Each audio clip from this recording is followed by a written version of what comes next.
po yan eh. Tawil na naman. Tawil. Bedsheet. Di pa tapos. Agay. Asan yun siya? Yun. T, come here. Oh, hell no! No! God, please, no! No! No! Dito siya. Yun oh. Pili. Sus. Puro towel lang itong grocery natin. Hindi na yung pagkain. Towel, bedsheet. Oh! Ganyan na ba talaga?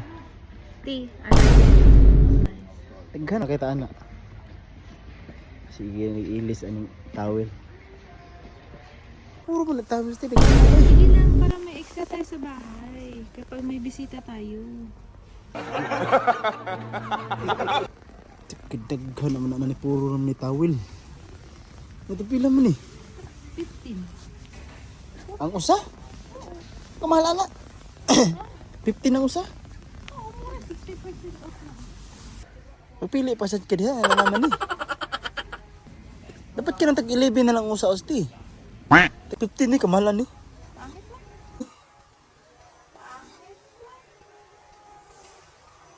Okay.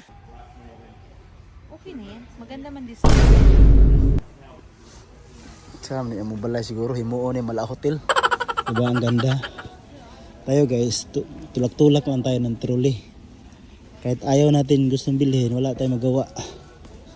Ganyan talaga mangyari. Tanaw tapos palit. Tanaw palit.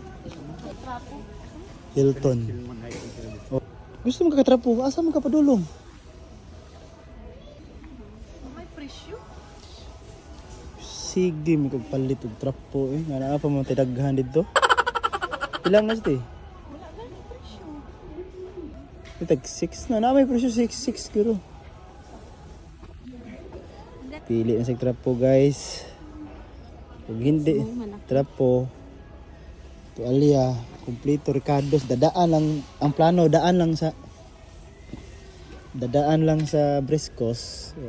Ang gagawin. Ganito sa New Zealand. Pag dumaan ka, hindi ka pwede talagang hindi makabili. Tagal pa makapili, trapo lang. Iba-iba ang kulay. May daghan ito trapo good. May ganito. Sus, kadaghan naman ang naing taon ginuho. Yan. Toilet. Kitchen. Aesthetic ba? Muna na itong kanon ron. Atan. Ano siya? Tigil itong plato ni Heart. Kanta. Sedad Briscos. Karena siya. Thank you. See you. Manggol ba natin si Brand Hilton? Mala hotel. Mau ni siya sa Hotel. Mau ni grocery na mo ron guys weekend. Wala na ikaw nun. Ay kaunon ka na. Gusto mo yung mala hotel.